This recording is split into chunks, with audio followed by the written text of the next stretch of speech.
Bueno, vamos a continuar entonces donde nos habíamos quedado. A ver, seguimos con nuestro power, así practicamos un poco. Entonces recuerden que este casito es el último que habíamos dado hace un rato, así que vamos a seguir. Vamos entonces con el casito clínico número 3. Este caso clínico está en el práctico de fisio, así que nos sirve para practicar y de paso vean lo que preguntó la profe en el práctico. Dice lo siguiente: calcule el gasto cardíaco de una persona cuyo consumo de oxígeno es de 270 mililitros, su superficie corporal es de 1,80 metros, 1,8 metros cuadrados, su hemoglobina es de 14 gramos por ciento, con 95% de saturación arterial y 75% de saturación venosa. Así que, con los datos que tenemos acá, yo les enseñé 3 fórmulas para sacar gasto cardíaco. ¿Qué fórmula piensa que tenemos que hacer con los datos que tenemos ahí? Recuerden, una de las fórmulas de gasto cardíaco era volumen sistólico por frecuencia cardíaca. Acá no me aparecen esos datos. Otra fórmula, recuerden que gasto cardíaco era igual a índice cardíaco por metro cuadrado de superficie corporal. O sea, está el metro cuadrado, esa es una leve esperanza, pero no está el índice cardíaco, así que no puedo sacar. Lamentablemente, como se darán cuenta, me tiró hemoglobina, así que ya saben que se viene lo peor, que es la del principio de Fick. Así que, recuerden, el cálculo que nosotros tenemos que hacer es, me decía que gasto cardíaco era igual a consumo de oxígeno dividido diferencia arteriovenosa de oxígeno. ¿Cuál es el problema acá? Tengo el consumo de oxígeno, como pueden ver, no tengo la diferencia arteriovenosa. Yo les dije, bueno, si no tienen la diferencia arteriovenosa, tienen los contenidos arterial y contenido venoso. Hacen la resta y ya está. Tampoco tengo contenido arterial y venoso acá. Tengo hemoglobina, saturación arterial. ¿Cuál es el problema entonces? Que esta es la versión más larga del ejercicio que yo les enseñé. Entonces, ¿qué es lo que tenemos que hacer? Calcular el contenido arterial de oxígeno. Calcular el contenido venoso de oxígeno. Calcular la diferencia arteriovenosa de oxígeno y recién ahí el gasto cardíaco. ¿Ah? Este es un ejercicio del práctico. Así que bueno. Entonces, ¿qué es lo primero que tenemos que hacer? Primero tengo que calcular el contenido arterial y el contenido venoso de oxígeno. Les recuerdo que contenido arterial de oxígeno era hemoglobina en sangre por 1,34 mililitros por la saturación arterial de oxígeno dividido 100 más la presión arterial de oxígeno por 0,003 mililitros. ¿Qué es lo que vamos a reemplazar? El profe me dio hemoglobina, así que esto tengo que colocar lo que el profe me dio, y saturación arterial, nada más. El resto de los números van a poner como yo les enseñé, y ahí van a poder hacer el cálculo sin problema. ¿Ah? Entonces, con los datos que tienen ahí, fíjense que haremos el siguiente cálculo. El profe me dio 14 de hemoglobina, así que voy a poner 14 gramos por ciento por 1,34 por 95% de saturación arterial dividido 100 más la presión arterial de oxígeno. Como no me dio otra, voy a poner la normal, 95 milímetros de mercurio por 0,003 mililitros. ¿Está? Como yo les dije, lo que pueden hacer es hacer esto y esto entre paréntesis, esto y esto entre paréntesis, y después sumar, o hacer todo junto, como a ustedes les salga mejor. De paso, entonces usamos para practicar. A ver cuánto nos da.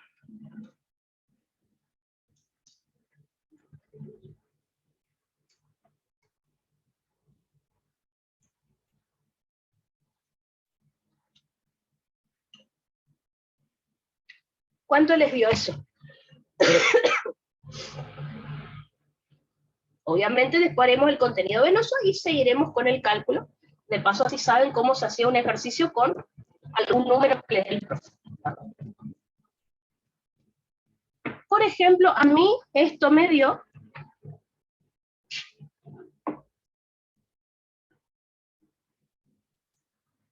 por ejemplo, si hacen 14 por 1,34 por 95 dividido 100, eso me da 17,82 como figura ahí. Y después si hacen 95 por 0,003, da 0,28. Yo hice todo junto, sin hacer esa suma ni nada. Y, a ver, me dice Aline que le da 18,10, Ruth me dice 18,10. Exactamente. Si hacen el ejercicio así entero, con paréntesis y todo, sin hacer la suma, también les da lo mismo. O sea, si hacen el ejercicio desde acá, 18,10 mililitros por ciento. Fíjense, el contenido arterial de este paciente está bajo. ¿Por qué? Porque lo normal, acuérdense que era 19,4 mililitros por ciento, así que está bajo. Pero acuérdense que en un ratito, para sacar la diferencia arteriovenosa de oxígeno, esto tiene que estar en mililitros por litro. Así que yo les había dicho, sáquenle la coma a los primeros 3 números y eso es ya pasado en litro. O sea, 18,1, si le saco la coma, es lo mismo que decir 181 mililitros de oxígeno por litro de sangre. Así que no necesitan hacer ningún cálculo extra. Sáquenle la coma nomás a los primeros 3 números y ya está. Ese es ya pasado a litros. Así que este número, 181, es el que vamos a usar para sacar la diferencia arteriovenosa de oxígeno. ¿Tá? Así que anótenlo por ahí para continuar con la fórmula. Tenemos que sacar ahora el contenido venoso de oxígeno. Así que vamos a hacer lo mismo, pero para venas. ¿Tá?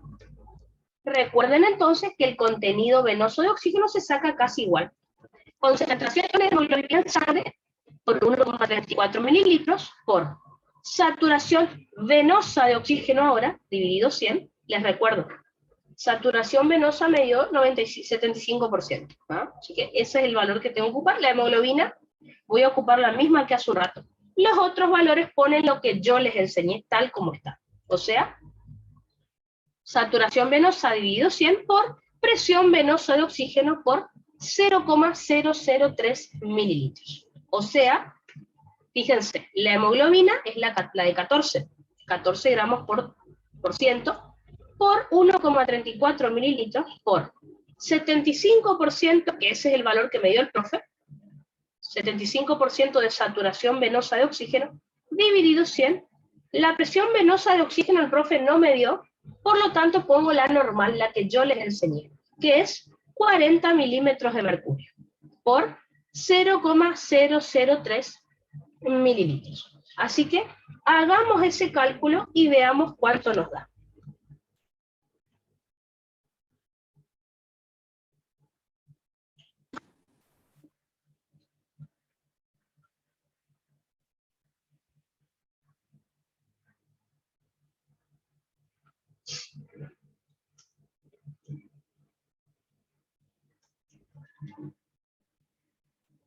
Perfecto, a ver. Perfecto. Aline me dice que le dio 14,19. Exactamente. Si hacen todo el cálculo con los paréntesis, como les enseñé, lo pueden hacer a partir de acá, listo, 14,19. O si no, pueden hacer todo lo que está antes del signo más primero, lo que está después y finalmente suman. También lo pueden hacer así, fíjense. 14 por 1,34 por 75 dividido 100 me da 14,07. Y 40 por 0,003 me da 0,12. Así que 14,19 mililitros por ciento me termina dando este cálculo. Ahora, recuerden, para sacar la diferencia arteriovenosa, esto no puede estar en mililitros por ciento. Tiene que estar en mililitros por litro. Así que a los primeros 3 números les saco la coma y eso ya está pasado a litros. ¿Ven? Así que 14,1 es lo mismo que decir 141 mililitros de oxígeno por litro de sangre venosa. Por lo tanto, los números que van a ocupar para hacer la diferencia arteriovenosa son 181 mililitros por litro y 141 mililitros por litro. Esa es la resta que tenemos que hacer. Así que recordemos, la diferencia, ahora recién puedo sacar la diferencia arteriovenosa de oxígeno, que es contenido arterial de oxígeno menos contenido venoso de oxígeno. O sea, 181 mililitros por litro menos 141 mililitros por litro. ¿No? Así que 181 menos 141, fíjense que me da 40 mililitros por litro. Listo. Ya tengo la diferencia arteriovenosa. Vuelvo un poquito hacia atrás, porque recuerden, yo les dije que el consumo de oxígeno el profe siempre me va a dar, es lo único que me da ya para poner el número. Así que, finalmente, recuerden, gasto cardíaco es igual a consumo de oxígeno dividido diferencia arteriovenosa. Fíjense, el consumo de oxígeno es de 270 mililitros y la diferencia arteriovenosa me dio 40 mililitros por litro. Así que, finalmente puedo hacer el cálculo. ¿Tá? Así que gasto cardíaco es igual a consumo de oxígeno dividido diferencia arteriovenosa de oxígeno. O sea, 270 mililitros dividido 40. ¿Ah? 270 dividido 40. Recuerden, mililitros se cancela con mililitros, así que la unidad me queda expresada en litros por minuto. Fíjense, 6,75 litros por minuto. Ese es el gasto cardíaco del paciente, ¿está? ¿Qué les parece? ¿El gasto cardíaco de este paciente está bien? ¿Está bajo? ¿Está alto? ¿Qué me contestarían a esto? 6,75 medio. Está un poquito alto, ¿no es cierto? Exactamente, Thais y Aline, exactamente. ¿Por qué? Porque lo normal es de 5 litros por minuto. Así que un ejercicio que tienen en el trabajo práctico de fisio lo puse acá para que podamos practicar cómo se hace realmente este ejercicio. Entonces fíjense que el profe simplemente me dio el consumo de oxígeno, obviamente, y me dio hemoglobina y me dio saturación venosa. Después me dio superficie corporal, que a mí eso no me servía. Entonces van a ver que a veces el profe le da datos que no todos los datos van a utilizar. Es para que ustedes se confundan. Entonces, superficie no me interesaba. Me interesaba hemoglobina, saturación venosa y el consumo. Así que lo demás, fíjense que puse los valores que yo les enseñé, lo normal. Y ahí pudieron hacer el cálculo sin problema. ¿No? Ahora, en el práctico de fisio, hay un ejercicio muy parecido a este, les muestro también. Pasemos entonces al casito 4, que dice lo siguiente. A ver.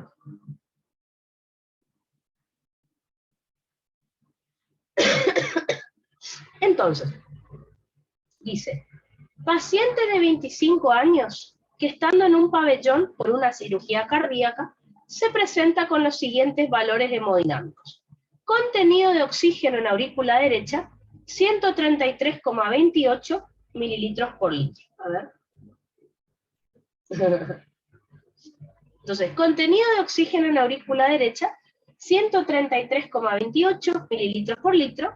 Contenido de oxígeno en arteria radial, 180,08 mililitros por litro. Talla, 1,70 m. Peso, 70 kilogramos. Superficie corporal, 1,81 metros cuadrados.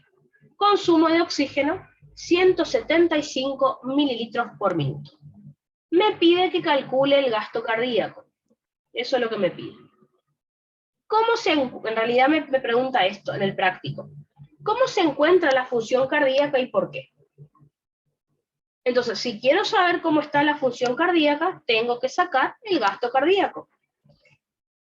¿Qué fórmula utilizarían acá? Si pensamos, volumen sistólico y frecuencia cardíaca no está, así que esa fórmula no puedo. Tengo la superficie corporal, así que podría usar la fórmula de índice cardíaco. ¿Cuál es el problema? Que no tengo el índice cardíaco. Así que no me queda otra que utilizar la fórmula del principio de Fick. El tema es el siguiente. El consumo de oxígeno tengo, perfecto.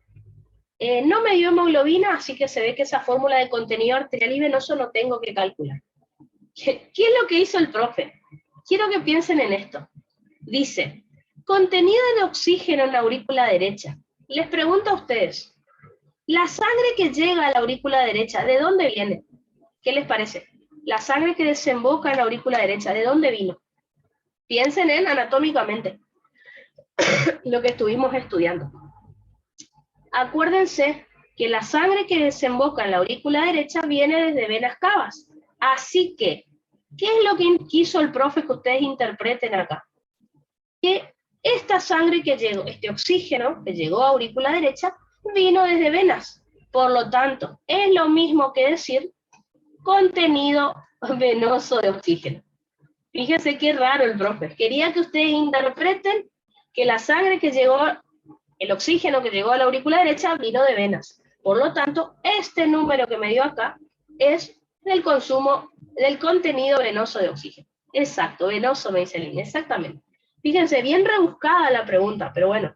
Así que, con otras palabras, este es el contenido venoso de oxígeno del paciente.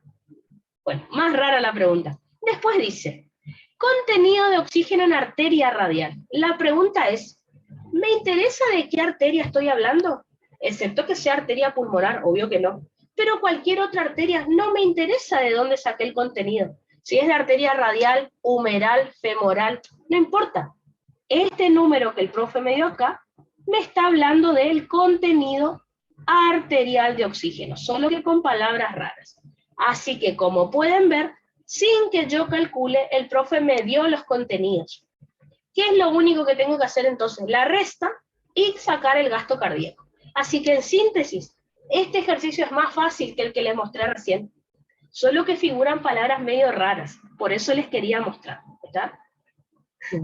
Dice Ruth que en pleno examen no va a pensar eso, y sí, la verdad que con los nervios es lo que menos uno pensaría, pero bueno, fíjense, les muestro por eso. Así que el profe ya me dio los contenidos, simplemente tengo que calcular la diferencia arteriovenosa de oxígeno, ya tengo el consumo y ahí sacar el gasto. O sea que el ejercicio es más fácil, es más corto. Así que, ¿qué es lo que tenemos que hacer? Primero, la diferencia arteriovenosa de oxígeno, recuerden que es una resta entre estos dos números, o sea, 180,08 menos 133,28. Y ese va a ser la diferencia arteriovenosa de oxígeno. Y a eso le divido por el consumo, que es 175. Y ahí hago el cálculo. Así que veamos cómo es el ejercicio. Recuerden, contenido de oxígeno en aurícula derecha es lo mismo que decir contenido venoso de oxígeno, o sea, 133,28 mililitros por litro. Ya está, no tengo que calcular nada.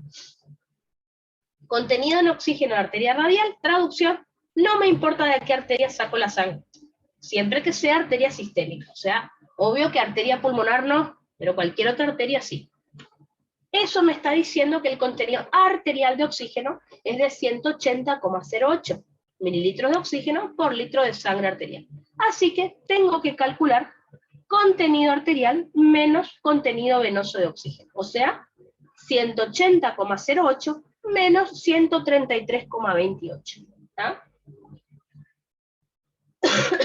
Eso me da 46,8 mililitros por litro de diferencia arteriovenosa de oxígeno. Y por último, por eso les digo que el ejercicio es fácil, solo era cuestión de razonar un poquito, calculo el gasto cardíaco. Recuerden que gasto cardíaco era consumo de oxígeno dividido diferencia arteriovenosa de oxígeno. O sea, 175 mililitros por minuto dividido 46,8 mililitros por litro. Recuerden, mililitros se cancela por mililitros. Y esto va a quedar expresado en litros por minuto. Así que 175 dividido 46,8 me da, perfecto, 3,73 litros por minuto. Vuelvo hacia atrás. La pregunta que me hizo el profe fue, recuerden, me dio 3,73 litros por minuto de gasto. Lo que el profe quería que contesten era, ¿cómo está la función cardíaca y por qué? Entonces, como pueden ver, les pregunto, ¿cómo está la función cardíaca según este número? ¿Está normal? ¿Está baja? ¿Está alta? O sea, lo que está preguntando el profe, ¿está inyectando bien una buena cantidad de sangre del ventrículo? ¿Qué les parece? Me dio 3,73 litros por minuto el gasto cardíaco. Obviamente, Thais me dice baja eyección. Exactamente. Seguramente si calculo la fracción de eyección también me va a dar baja. Acá no puedo, no tengo cómo calcular, pero me daría baja también. Así que la función cardíaca está disminuida, obviamente, porque el gasto cardíaco está bajo, que es lo que calculamos acá. ¿Tá? Fíjense, tarea del práctico de fisio, de cardio, y bueno, de paso, les quería mostrar cómo podría aparecer este ejercicio en el examen. Así que bueno, digamos que mucho más cálculos que estos hasta ahora no les enseñé, así que bueno, no hay igual más cálculos en cardio, es esto, más que nada. Así que, pasemos al caso clínico número 5. Acá está lo que yo les decía, algunas situaciones que yo quiero que aprendan que el profe preguntó. Paciente que estuvo en un accidente de tránsito y perdió 2 litros de sangre. La pregunta es, ¿cómo está la precarga, la poscarga y la contractilidad? A ver, piensen en precarga, ¿cómo empezaría la explicación de todo lo que estudiamos? Paciente que perdió sangre. ¿Cómo empezarían a explicarle al profe para luego llegar a cómo está la precarga? Vamos a partir de ahí y ahora les muestro qué es lo que va a ocurrir. ¿Qué se imaginan que le tendrían que explicar al profe? A ver. Perfecto. Aline me dice que empezaría con disminución de la volemia. Exactamente. Disminuye volemia, me dice me dice, esperen que leo, que me sé. Aline me dice disminuye volemia, Thais me dice baja volemia, Aline me dice si disminuye volemia, disminuye el retorno venoso, disminuye precarga, exactamente, tal cual me están diciendo, espectacular. ¿Ya? Y obviamente, la precarga la relaciono con la contractilidad, y ahí ya contesté 2 cosas. Perfecto, así que, perfecto, así se empieza la explicación. Espectacular. Entonces, vamos a ver, le hice un esquemita, para que lo puedan repasar. Entonces, tenemos una hemorragia, paciente perdió 2 litros de sangre, como me dijeron ustedes, ¿ven? Esto me disminuye la volemia, o sea, la cantidad de sangre que tiene el paciente, y sabemos que la volemia es el factor más importante que me afecta al retorno venoso. Así que disminuye el retorno venoso, que es la sangre que llega a la aurícula. Esto me disminuye la precarga, es decir, el volumen de fin de diástole, que es la sangre con la que se llena el ventrículo. Si disminuye la precarga, disminuye la fuerza de contracción, porque no va a haber mecanismo de Frank-Starling. Si disminuye la fuerza de contracción, disminuye el volumen sistólico, disminuye el gasto cardíaco, disminuye la presión arterial. Y recuerden, presión arterial es poscarga, así que disminuye la poscarga. Entonces, en un paciente que tiene hemorragia, disminuye la precarga, disminuye la fuerza de contracción y disminuye la poscarga. Fíjense cómo relacionamos los 3 temas. ¿Ah? Recuerden que presión arterial es poscarga. ¿Y por qué al disminuir el gasto disminuye la presión arterial? Porque recuerden que la sangre que eyecta el corazón es la que va a chocar contra las arterias. Por eso, si disminuye el gasto, disminuye la sangre que choca contra las arterias, que es la presión arterial. Y presión arterial es poscarga. Obviamente, y ahí ustedes me van a decir, Hermi, pero no le podría decir que aumenta la presión arterial después. Claro, si ustedes le dicen, bueno, profe, al bajar la presión arterial se activan los vasoreceptores para tratar de subir, bueno, ahí sí, le pueden seguir hablando. Cuando hablemos de presión arterial y cómo se regula, le pueden hablar de que, obvio que se van a activar los vasoreceptores, y bueno, pero en principio, esto es lo que le va a ocurrir al paciente. ¿Tá? Y relacionamos una cosa que el profe siempre pregunta. El otro día me dijeron, el profe preguntó, ¿cómo se relaciona? Obviamente, acá puse retorno venoso. Me preguntaron el otro día, ¿cómo se relaciona el retorno venoso con la PVC? Obviamente, al haber baja volemia y bajo retorno venoso, va a estar disminuida también la PVC, ¿no es cierto? La presión venosa central. ¿Está? Ya que estamos, a ver, vamos a complicarla un poco. Porque a mí me gusta complicar las cosas. ¿Qué pasa si el profe les dice, bueno, perfecto, me hablaste de hemorragia. Ahora, ¿cuál de estos gráficos es el de hemorragia? Uy, espérenme 2 segundos.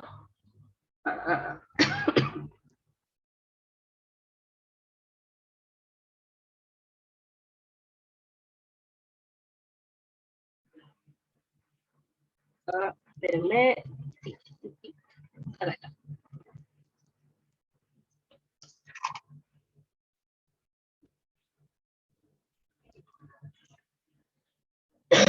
¿Cuál de estos gráficos es el de hemorragia?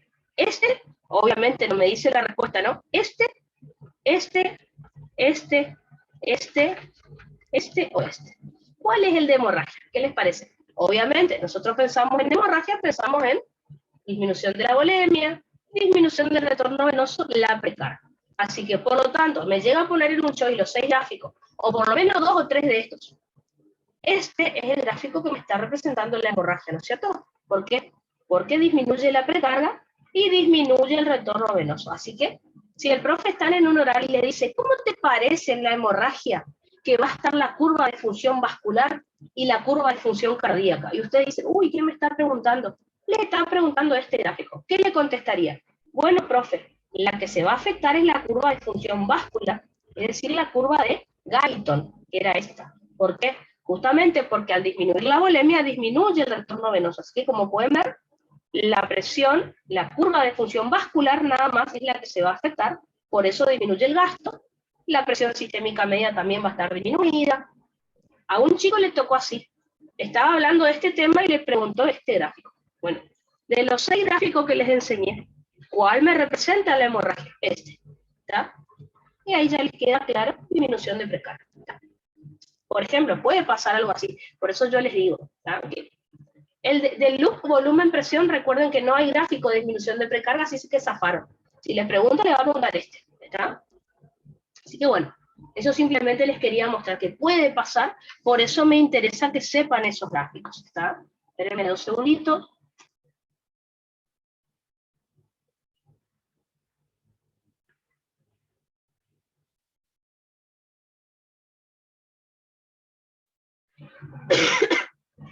Perfecto, entonces.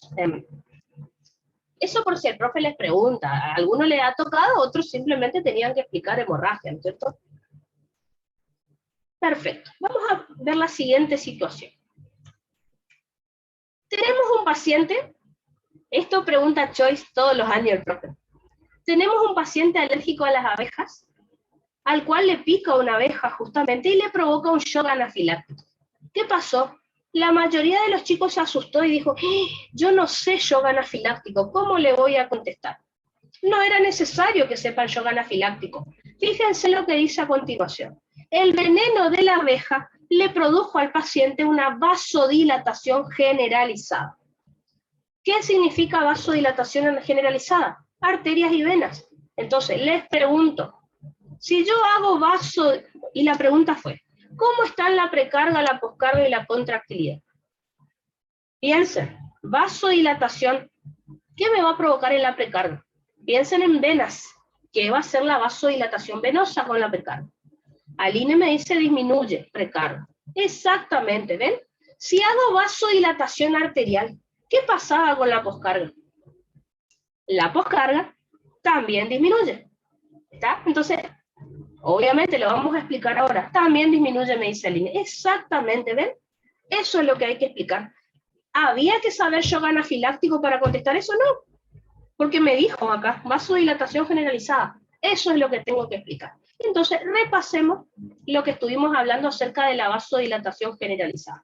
Entonces, si el paciente tiene vasodilatación generalizada, pensemos en el lado venoso, ¿qué va a ocurrir? Si hago vasodilatación venosa, como dijo Aline, disminuye el retorno venoso. Por lo tanto, ¿por qué? Porque al no contraerse las venas, no llega, no asciende la columna de sangre al ventrículo. Así que disminuye el retorno venoso, disminuye precarga, es decir, el volumen de fin de diástole, disminuye la fuerza de contracción, disminuye el volumen sistólico, disminuye el gasto cardíaco, disminuye la presión arterial. Por eso el paciente tiene shock. Recuerden que shock significa la PAM, la presión arterial media, muy, muy baja, por debajo de 70. Por eso está chocado el paciente. Pero bueno, shock ya vamos a hablar en otro momento. Pero sin saber shock, algo ya sabemos, que shock es presión muy baja. Acá está, la presión está baja. Y si baja la presión arterial significa poscarga baja.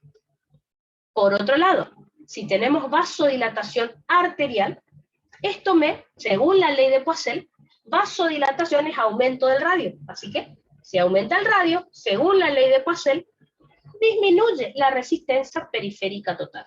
Por lo tanto, disminuye también la presión arterial, o sea, está disminuida la poscarga. ¿Ven? Por eso el paciente entró en shock, porque tanto la vasodilatación como la arterial como la venosa me produjeron disminución de la presión arterial. ¿Está? Y de paso, entonces, este paciente que le picó una abeja y tiene shock anafiláctico, tiene disminuida la precarga, la fuerza de contracción y la poscarga. ¿Está? Eso es lo que tenían que relacionar cuando el profe les pedía, sin saber shock anafiláctico. Esa es la buena noticia. ¿Está? Así que está muy bueno como relacionar las cosas. Vamos a la siguiente situación. Caso clínico número 7. Situación número 7. El profe a un paciente le inyectó adrenalina. ¿Cómo está la precarga, la poscarga y la contractilidad? ¿Qué les parece?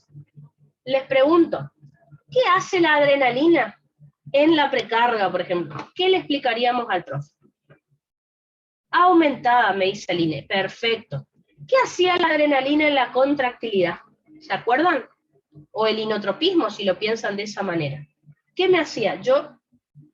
Perfecto. Thais me dice, aumenta la precarga, estimula el simpático. Exactamente. ¿Qué hace la adrenalina en la poscarga? Aumenta inotropismo, me dice Aline. Exactamente. Me dice Thais, perdón. ¿Qué hace la adrenalina en la poscarga? Pensemos. A ver, vasoconstricción arterial. Y me aumenta la poscarga. Perfecto. ¿Ven cómo ya estudiamos estas cosas? Las estudiamos por separado. Ahora tenemos que relacionar. Perfecto, está bien todo lo que me dijeron. Aumenta precarga, contractilidad y poscarga. Espectacular. Bueno, vamos a ver el esquemita, pero está bien todo lo que me han dicho. Entonces, la adrenalina, primero aumenta el automatismo, ¿no es cierto? Actúa sobre el nódulo sinusal. Tiene un efecto cronotrópico positivo. Por lo tanto, me acelera la DDE, la despolarización diastólica espontánea, y me aumenta la frecuencia cardíaca en el nódulo sinusal. Recuerden que si aumenta la frecuencia cardíaca, aumenta el gasto cardíaco y aumenta la presión arterial. Perdón. Buenísimo. Si aumenta la presión arterial, estoy diciendo que aumenta la poscarga. Espectacular. Seguimos. La adrenalina también me dijeron hace un ratito que aumenta el inotropismo. O sea, tiene un efecto inotrópico positivo. Es decir, estimula el músculo estriado cardíaco para que se abran más canales de calcio en el músculo y por lo tanto aumenta la contractilidad. Así que recuerden, aumenta la contractilidad por el efecto escalera o trepé o fenómeno de Bowditch, que me decía que cuanto más calcio entre al músculo, más contractilidad va a tener. Recuerden, si aumenta la contractilidad, aumenta el volumen sistólico. Por lo tanto, nuevamente, aumenta el gasto cardíaco, aumenta la presión arterial, es decir, la poscarga. Así que lo que me dijeron está perfecto. Simplemente estamos viendo cómo explicarle al profe todo esto junto. Eso es lo que él quiere. ¿Tá? A su vez, recuerden que la frecuencia cardíaca también aumenta la contractilidad, ¿no es cierto? Porque el nódulo sinusal estimula al músculo. Así que la contractilidad, por el efecto escalera o trepé, aumenta por el inotropismo y por el aumento de la frecuencia cardíaca. Ambos me provocan mayor entrada de calcio al músculo, que eso es el efecto escalera o trepé, por eso aumenta la contractilidad, sin que se haya modificado la longitud de las fibras. Por eso se llama efecto escalera o trepé, o fenómeno de Bowditch, o regulación homeométrica de la fibra muscular. Seguimos. La adrenalina también me provoca vasoconstricción venosa. Si se comprimen las venas, la columna de sangre asciende hacia el corazón. O sea, la vasoconstricción venosa me aumenta el retorno venoso, me aumenta la precarga, es decir, el volumen de fin de diástole, me aumenta la fuerza de contracción por el efecto, por el mecanismo de Frank Starling. Entonces, ¿aumenta la contractilidad? Sí. por el efecto escalera o trepé. Pero también aumenta la fuerza de contracción por el mecanismo de Frank-Starling. Recuerden que el mecanismo de Frank-Starling también se llamaba regulación heterométrica de la fibra muscular, que me decía que cuanto más se distienden las fibras durante el llenado ventricular, que es lo que ven acá, con más fuerza se contraen y más volumen se eyecta. ¿Ven acá?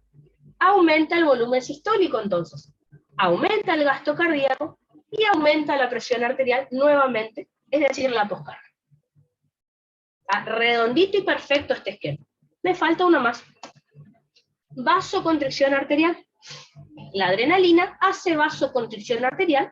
Recuerden que vasoconstricción o disminución del radio es lo mismo, y según la ley de Poiseuille, si disminuye el radio, aumenta resistencia periférica total, lo cual también me aumenta la presión arterial, es decir, la poscarga. Fíjense qué interesante lo que hace la adrenalina. Y ahí le dicen al profe que finalmente, en conclusión, la adrenalina me aumenta la precarga, aumenta la contractilidad y la fuerza de contracción, y aumenta la poscarga. ¿Está? ¿Estamos yendo bien? ¿Van entendiendo el tema? ¿Está? ¿Está quedando claro? ¿Está? Entonces, todo lo que yo les estuve enseñando era para llegar a este momento, en donde ustedes tienen que relacionar las cosas. ¿Está? Y les planteo situaciones que ya saben que el profe ha preguntado. Perfecto, entonces.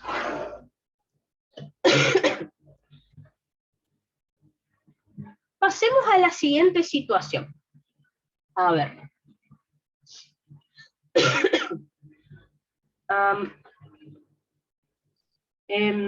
Hola, ¿me escuchan ahí? ¿Se escucha bien? Pero, sí, el micrófono está prendido.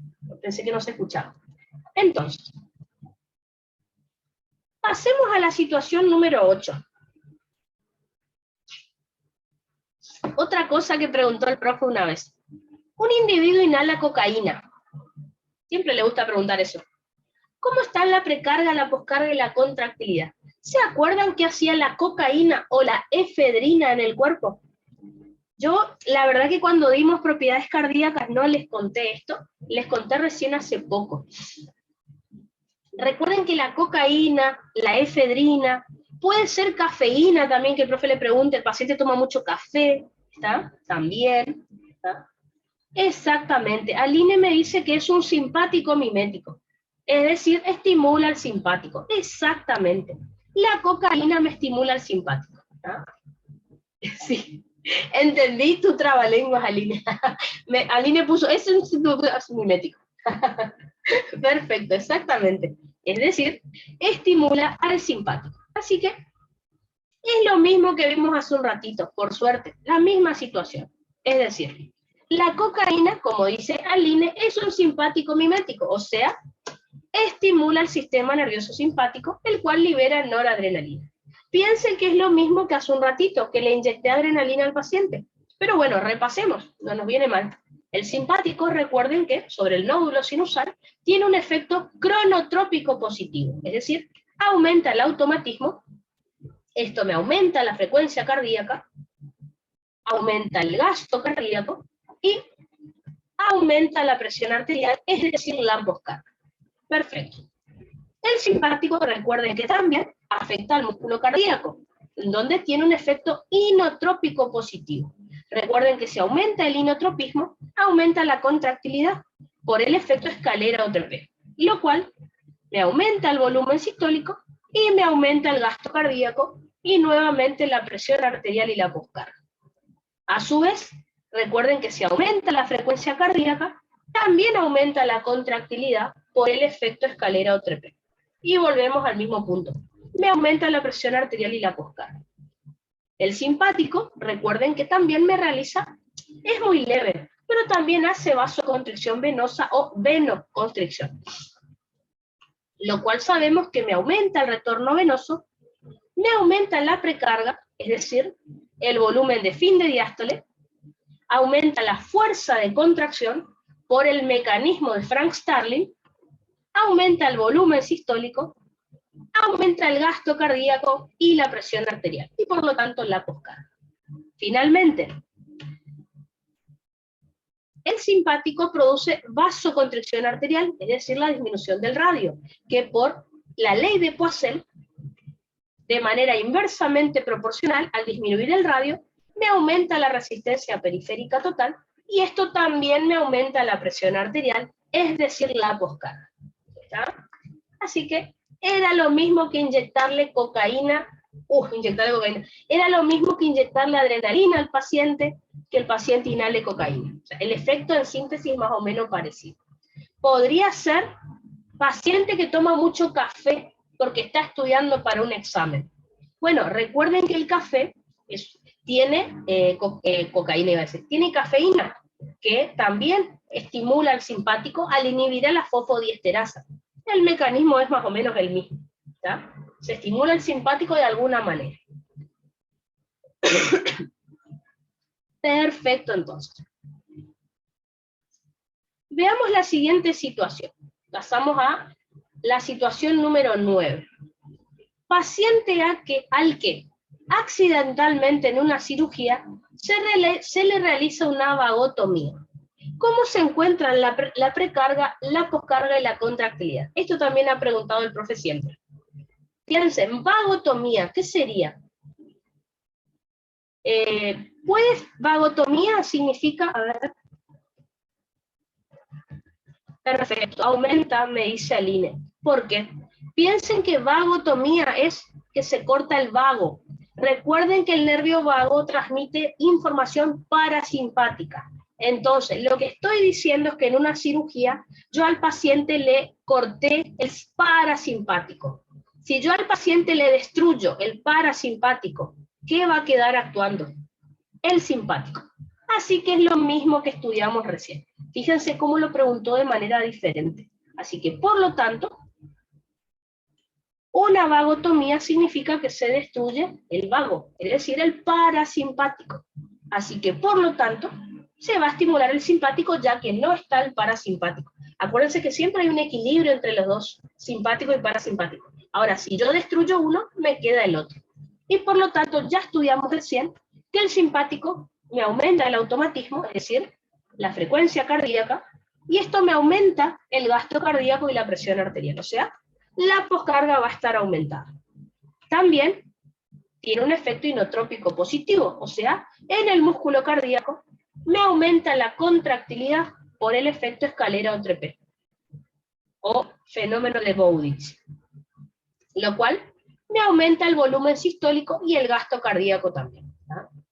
A su vez, recuerden que la frecuencia cardíaca alta me estimula el efecto escalera-Entrepé, también aumentándome la contractilidad.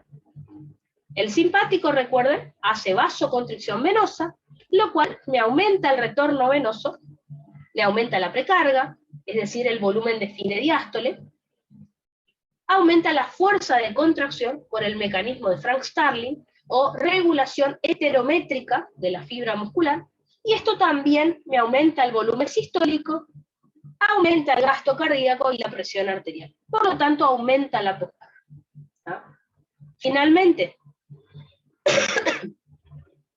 tenemos vasoconstricción arterial. La vasoconstricción arterial, es decir, disminución del radio de la arteria, según la ley de Poiseuille, me aumenta la resistencia periférica total o resistencia vascular sistémica.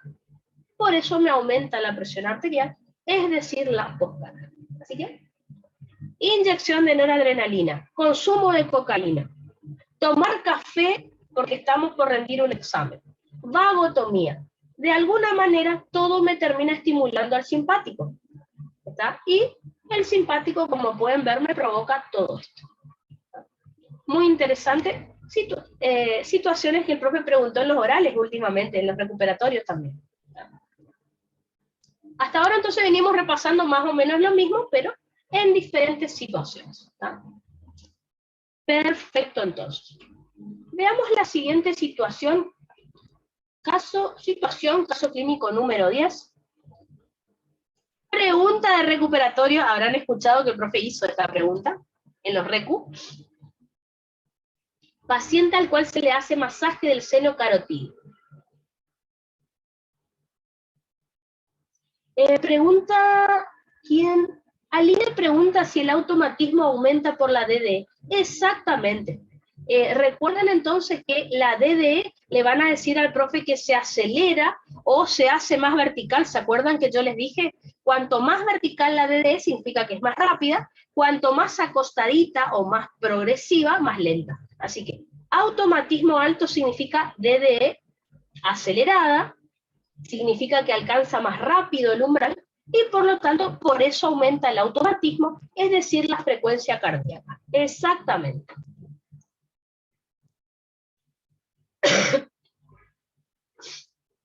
Entonces, a un individuo se le realiza masaje del seno carotídeo, acá en esta zona. De nada, de nada. Entonces, al paciente le hago masaje. No sé si alguna vez escucharon, ¿qué le pasa a un paciente cuando le hacen masaje del seno carotídeo? Se puede llegar a desmayar. Perfecto. Me dice Taí que le baja la presión arterial. Exactamente. Bueno, le tienen que explicar al profe por qué. ¿Está? Incluso, el masaje del seno carotídeo, como dice Thais, me baja la presión arterial. Hay que tener cuidado. El masaje del seno carotídeo se hace, por ejemplo, cuando estamos, vamos a suponer que estamos acá en mi casa, no sé, a mi papá tiene la presión muy alta, mi papá es hipertenso, tiene la presión muy alta de repente, está demasiado alta, entonces, mientras llamo a la ambulancia, le hago un poquito de masaje del seno carotídeo para bajarle la presión arterial. Ojo, hay que hacerle masaje de un solo lado, porque si le hago masaje de los dos lados, le va a bajar mucho la presión arterial, y eso va a hacer que si la presión está muy baja, le llegue poco flujo sanguíneo al cerebro, y el paciente se desmaye, o sea, tenga un síncope. Así que el masaje del seno carotídeo se hace de un solo lado, nada más. No de los dos al mismo tiempo, porque el paciente se desmaya. Le baja tanto la frecuencia cardíaca y la presión que se desmaya. Pero bueno, veamos por qué, que es lo más interesante. Entonces, ¿cómo está la precarga, la poscarga y la contractilidad si yo al paciente le hago masaje del seno carotídeo? Pregunta de oral, de recuperatorio y de final. Si yo al paciente le realizo masaje carotídeo, estimulo a los vasoreceptores arteriales. Es decir, recuerden que lo que va a pasar es que se envía una señal sensitiva o aferente por el par 10, en realidad carotídeo por el par 9, a los centros vasomotores, y eso me inhibe al simpático por neuronas GABAérgicas. Si se inhibe el simpático, queda actuando el parasimpático, ¿verdad? Así que tengo que explicar qué efecto tiene el parasimpático en el aparato cardiovascular. Así que, por lo tanto, empecemos por el principio. Es casi todo lo opuesto al simpático. El parasimpático, entonces, al estar activado, porque se inhibió el simpático, disminuye el automatismo. ¿Por qué? Porque recuerden que el parasimpático lo que hace es, por su... actúa en receptores muscarínicos, ¿no es cierto?, asociados a proteína GI. Por lo tanto, inhibe la adenilato ciclasa y disminuye AMP cíclico. Por lo tanto, al no haber tanto AMP cíclico, no se van a abrir tantos canales de sodio, HCN. Por lo tanto, se hace más lenta o más progresiva la DD, la despolarización diastólica espontánea del potencial de acción de respuesta lenta. Por lo tanto, disminuye el automatismo, es decir, disminuye la frecuencia cardíaca, y recuerden que si disminuye la frecuencia cardíaca, disminuye el gasto cardíaco y disminuye la presión arterial, es decir, la poscarga. Así que, por eso el paciente, lo que me dijo Aline, baja la presión arterial. ¿Ah? Perdón, Thais, baja la presión arterial. Bueno, acá tienen un porqué. ¿Ah? Seguimos. La frecuencia cardíaca, recuerden que a su vez, me puede disminuir la contractilidad. La frecuencia cardíaca, recuerden, el parasimpático, ¿me puede disminuir la contractilidad? Directamente no, porque el músculo cardíaco no tiene receptores de acetilcolina. Ahora, el parasimpático me baja la frecuencia cardíaca, y el nódulo sinusal, al tener baja frecuencia, no estimula tanto al músculo y disminuye la contractilidad. O sea, no entra tanto calcio al músculo, y si disminuye la contractilidad, disminuye el volumen sistólico, disminuye el gasto cardíaco y disminuye la presión arterial, es decir, la poscardia. Pero fíjense, yo no dije que el parasimpático me disminuye la contractilidad, porque no tiene efecto en el inotropismo. Vuelvo un poquitito hacia atrás para que compare con el simpático, por el esquemita. Vuelvo un chiquitín hacia atrás. ¿Ven? El simpático sí aumenta el inotropismo, y el inotropismo me aumenta la contractilidad. El parasimpático, recuerden que no, como ven acá, el parasimpático no me afecta el inotropismo, porque no actúa en músculo cardíaco. Me afecta la frecuencia cardíaca, y la frecuencia cardíaca baja me disminuye la contractilidad. Que eso es como un efecto indirecto, no directo sobre el músculo. ¿Está? No se olviden de eso, ya lo he dicho varias veces, pero les vuelvo a repetir para que no se olviden. Perfecto. Otro efecto que tiene el parasimpático, recuerden que es la vasodilatación venosa. Recuerden que si no se contraen las venas, no aumenta el retorno venoso, o sea, porque la columna de sangre va a caer. Así que disminuye el retorno venoso, disminuye la precarga, es decir, el volumen de fin de diástole, disminuye la fuerza de contracción, y eso me disminuye el volumen sistólico, disminuye el gasto cardíaco y disminuye la presión arterial, o sea, disminuye la poscardia. Finalmente, ¿me escuchan ahí? Porque figura como que está inestable internet. Avísenme si se cortó o algo. Se corta, ¿sí? Ahora, hola, hola, sí, hola, sí. ¿Ahora se escucha bien o se volvió a cortar? Hello, hello. Se entrecorta de ratito, sí, y me aparece como inestable internet. ¿Ahora sí? Ah, perfecto. Buenísimo, buenísimo. Perfecto. Ahora sí, continúo. Entonces, finalmente, como les decía, el parasimpático realiza vasodilatación arterial. La vasodilatación arterial, recuerden que era lo mismo que decir aumento del radio arterial. Si aumenta el radio, según la ley de Poiseuille, de manera inversamente proporcional, disminuye la resistencia periférica total. Y eso me disminuye también la presión arterial, es decir, la poscardia. Esto le tienen que contestar al profe cuando preguntó lo del masaje carotidio en el oral. Como les decía, son cosas que ya estudiamos, el tema es encastrar todo, y ese es el ejercicio que estamos haciendo ahora. Y es lo que hace el profe por ahí sí les dice, hablame de precarga, buenísimo, le hablo, y me dice, bueno, y si el paciente tiene una hemorragia, ¿qué le pasa? Si le hago masaje del seno carotidio, ¿qué pasa? Bueno, háblenle de todo ya y le va a gustar más, ¿está?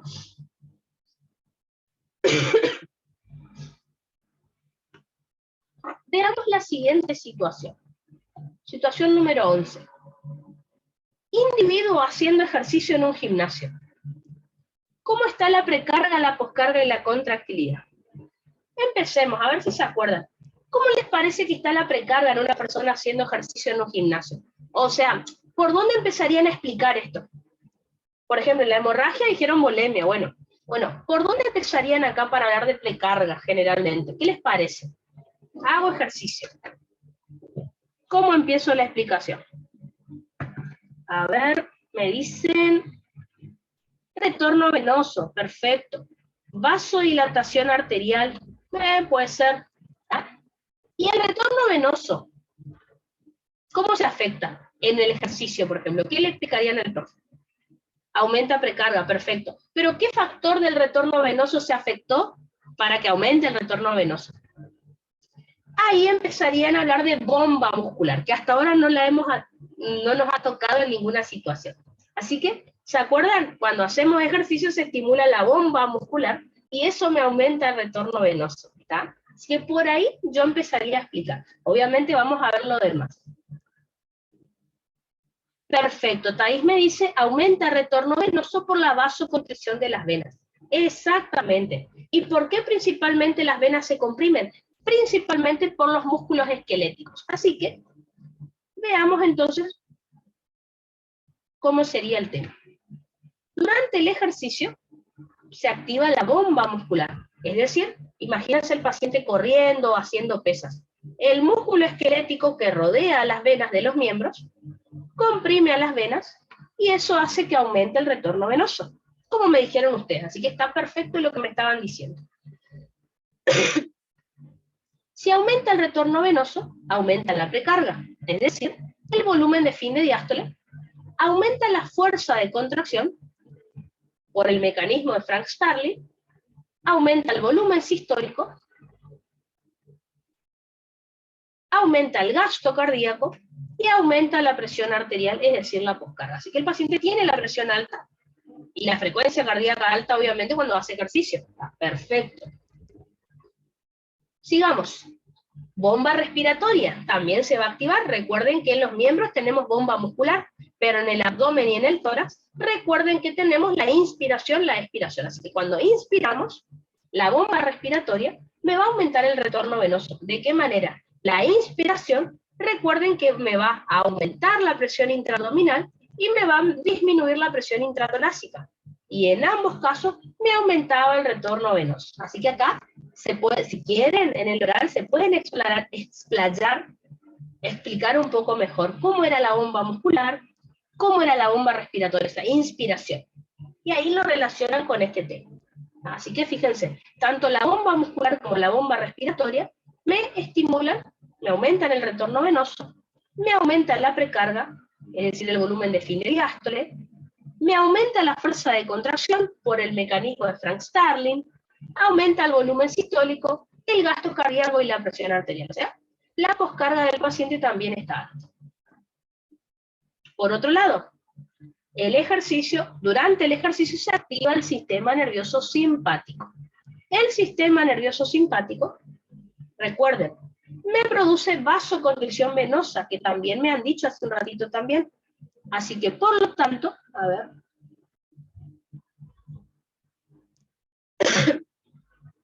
Dice, me pregunta Thais, en el ejercicio, ¿aumenta la presión intraabdominal por la contracción de los músculos abdominales? También.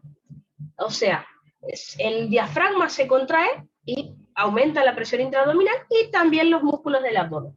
Los rectos del abdomen son los músculos que me van a generar también aumento de la presión intraabdominal.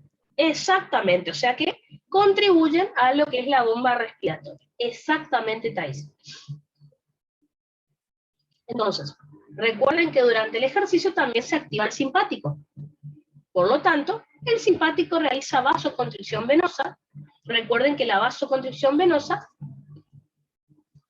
también me aumenta el retorno venoso, junto con la bomba muscular y la bomba respiratoria. Así que contribuye también a aumentarme la precarga. El simpático, recuerden que también me aumenta el automatismo, o sea, acelera la DDE del nódulo sinusal, del potencial de acción de respuesta lenta del nódulo sinusal, por lo tanto, me aumenta la frecuencia cardíaca. Si aumenta la frecuencia cardíaca, recuerden que me aumenta el gasto cardíaco, aumenta la presión arterial, es decir, la poscarga. Por eso el paciente tiene taquicardia cuando está haciendo ejercicio. Frecuencia cardíaca por encima de 100. Perfecto. El simpático, recuerden que también me aumenta el inotropismo, o sea, actúa sobre el músculo cardíaco para aumentar la contractilidad por el efecto escalera o trepeo. Al aumentar la contractilidad, recuerden, aumenta el volumen sistólico nuevamente, aumenta el gasto cardíaco y la presión arterial. O sea, la poscarga está aumentada. ¿Ah? Y la frecuencia cardíaca alta también me aumenta la contractilidad, al igual que el inotropismo. Ambos factores, recuerden que me aumentaban la contractilidad por el efecto escalera o trepeo. Por último, y acá quiero que presten atención. El simpático realiza vasoconstricción arterial. Y ojo con esto. El simpático realiza vasoconstricción arterial en todas las arterias, excepto en las del músculo. Si estoy haciendo ejercicio, ¿cómo tiene que estar el flujo sanguíneo en el músculo? Obvio que tiene que llegar más sangre al músculo, porque el músculo necesita oxígeno, necesita metabolismo para poder contraerse. Entonces, el simpático hace vasoconstricción en todas las arterias, menos en la de músculo. ¿Está? En el músculo está disminuida la resistencia. En el resto de las arterias del cuerpo está aumentada la resistencia. Si quieren, aclárenle eso al profe. Depende de ustedes. Pero si él les pregunta, acuérdense de aclararle eso. ¿Está? Así que, se produce vasoconstricción arterial, recuerden, en arterias que no sean las que irrigan el músculo esquelético. Y esto me aumenta la resistencia periférica total y contribuye a aumentar la presión arterial, es decir, la poscarga. Ahora, le van a aclarar al profe, en músculo esquelético en realidad el simpático provoca vasodilatación arterial. ¿Por qué? Porque necesito que aumente el flujo sanguíneo en el músculo. ¿Está? Y él necesita su metabolismo. Ya vamos a estudiar en un rato, después de electro nos toca estudiar eso, la vasodilatación arterial que se observa cuando el músculo hace ejercicio se llama hiperemia activa. Ustedes saben que el profe pregunta qué es la hiperemia activa, la hiperemia reactiva y el reflejo miógeno. ¿Está? La vasodilatación que tenemos en el músculo durante el ejercicio se llama hiperemia activa, que es una de las formas de regular el flujo sanguíneo. Ya lo vamos a estudiar, pero para que lo tengan en cuenta, no todas las arterias hacen vasoconstricción, hacen todas, menos la de músculo esquelético, donde hay vasodilatación.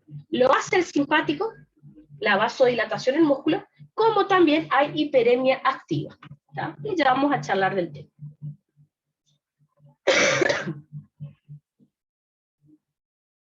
Perfecto, entonces. Y acá algo más que les quería mostrar. ¿Cómo será? ¿Cómo se va a modificar el loop volumen-presión si yo estoy haciendo ejercicio? Fíjense. Aumenta la precarga, así que el gráfico se hace ancho hacia la derecha, como ya les expliqué. Aumenta la contractilidad, así que el gráfico se hace ancho hacia la izquierda. Aumenta la poscarga, así que el gráfico se hace alto. Si sumamos todo eso en un loop, va a pasar lo siguiente. Este es el gráfico que vamos a tener. Fíjense. El loop, acá pueden ver, fíjense, en la curva horizontal, volumen en mililitros, en la parte vertical la presión. El loop que está en color negro es el que nosotros estudiamos como el normal, ¿no es cierto? Fíjense, acá está el punto A, apertura de la mitral, acá cierre de la mitral, apertura de la aórtica, cierre de la aórtica. Y acá teníamos curva 1, 2, 3 y 4. O sea, curva 1 era llenado ventricular, curva 2, contracción isovolumétrica, curva 3, eyección, curva 4, relajación isovolumétrica. Ese es el normal.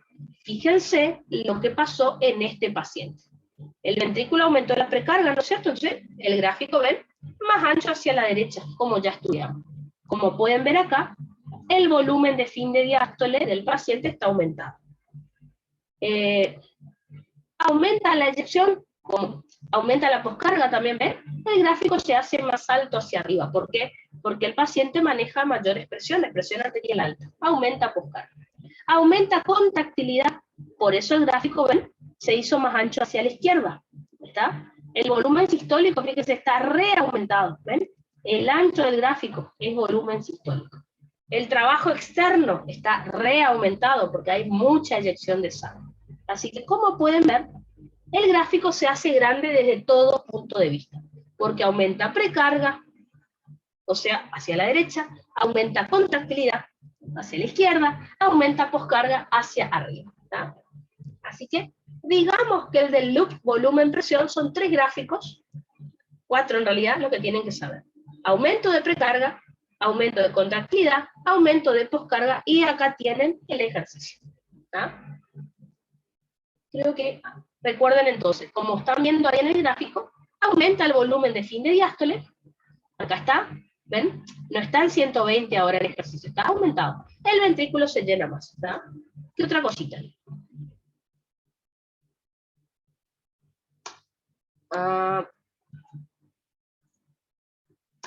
Aumenta el volumen sistólico.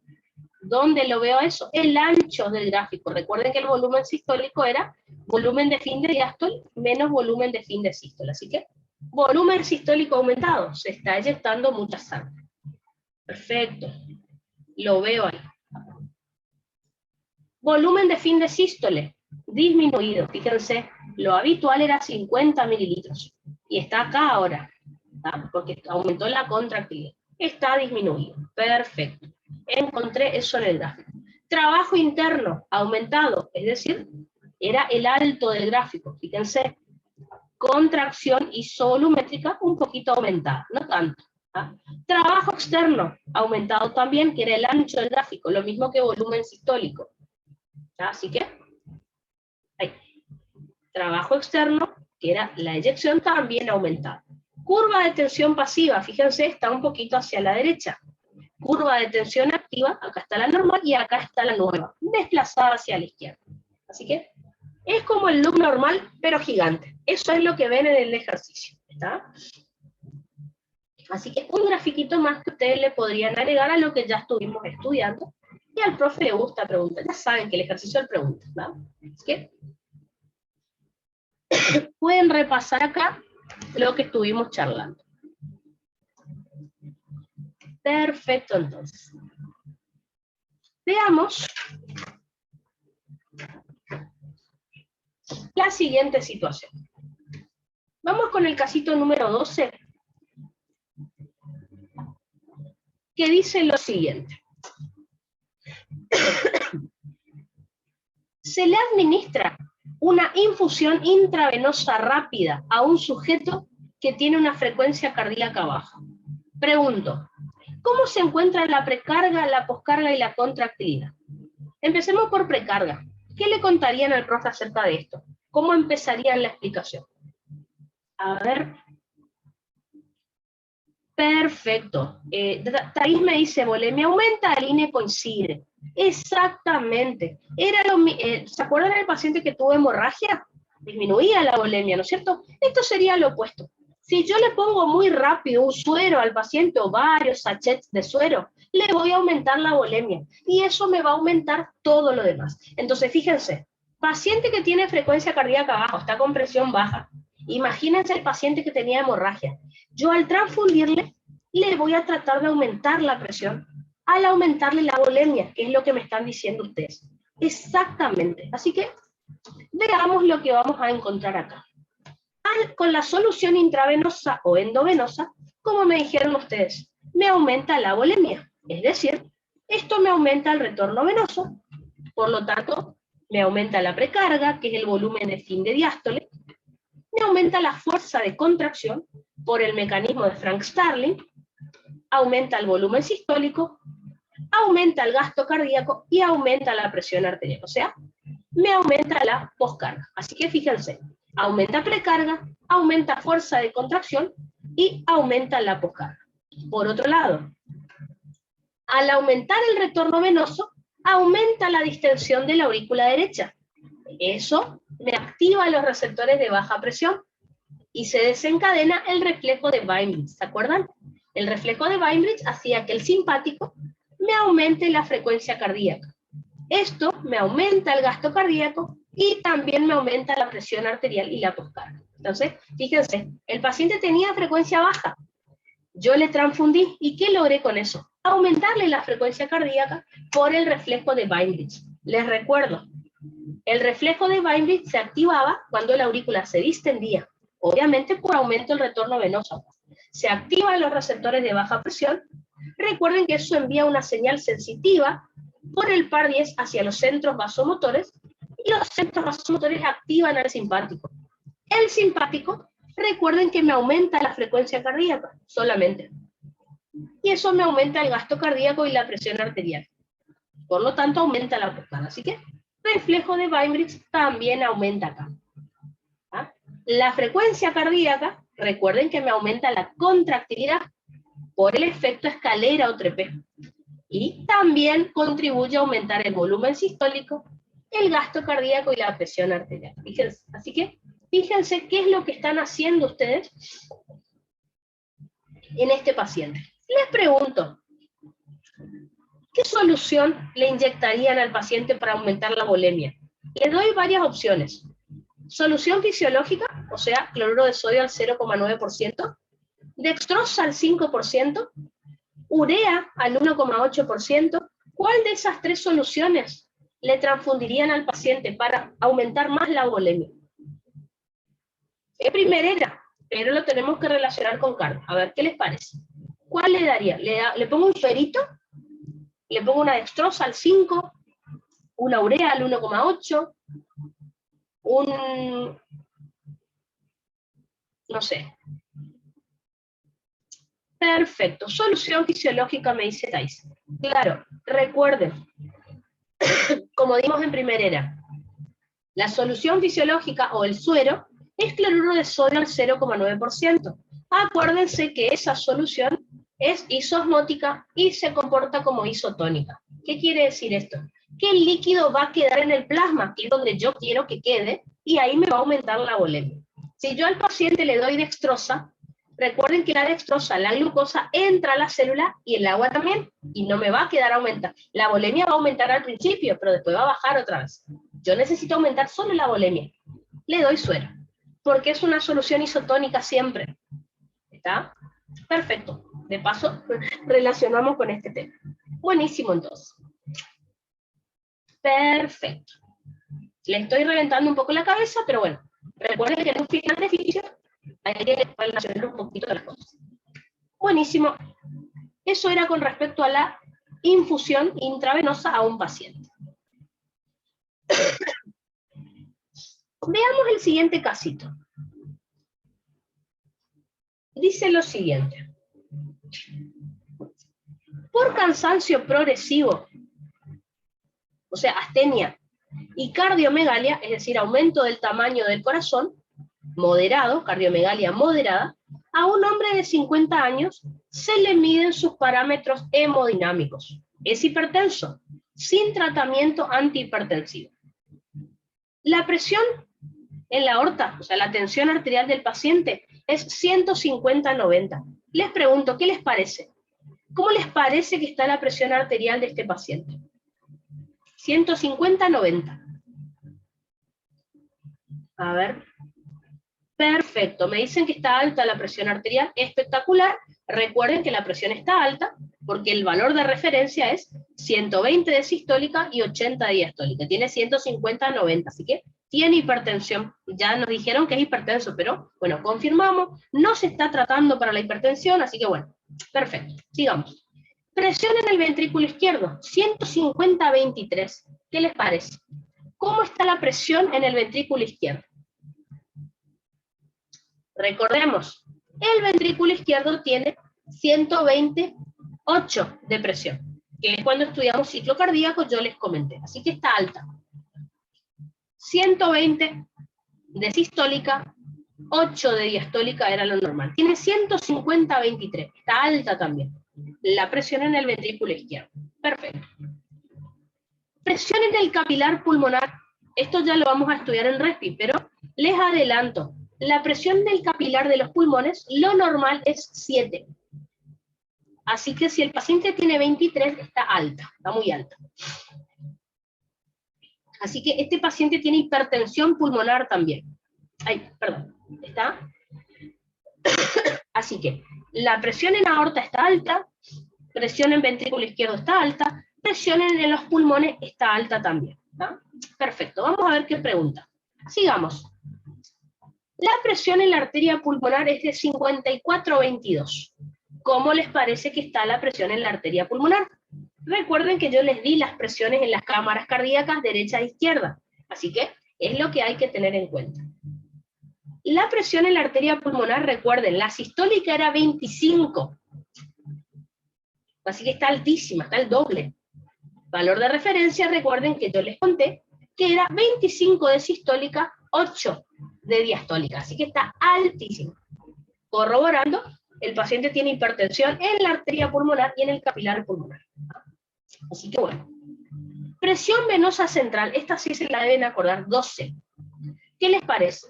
¿Cómo está la presión venosa central en este paciente?